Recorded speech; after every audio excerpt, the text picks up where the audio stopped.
Hello and welcome to Thought for May the 22nd. Our readings are Joshua chapter 8, Isaiah chapter 12 and 1 Timothy chapters 1, 2 and 3. And our thought is, how one ought to behave. Paul's letter to Timothy is full of advice and instruction we can use for ourselves. He tells Timothy that, I hope to come to you soon, but I am writing these things to you so that if I delay, you may know how one ought to behave in the household of God, which is the ecclesia of the living God. 1 Timothy chapter 3 verse 15.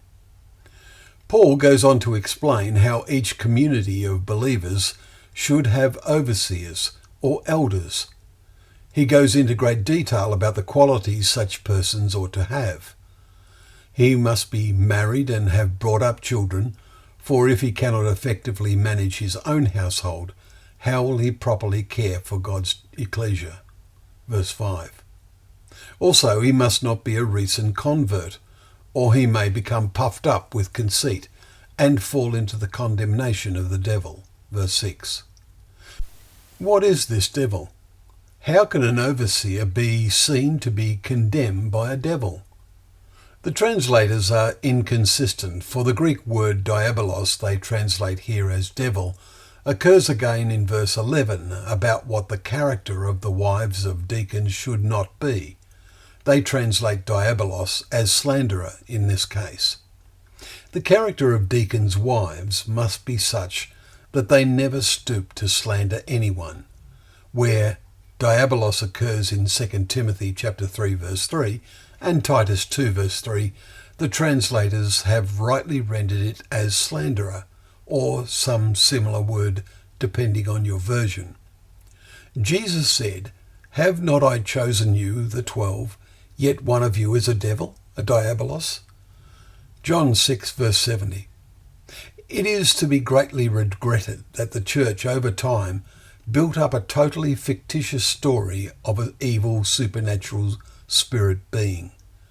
So it makes sense to understand Paul's advice that they should not make a recent convert an overseer or elder until he has developed godly wisdom to prevent the possibility that he could fall into disgrace and to the snare of the diabolos or the devil.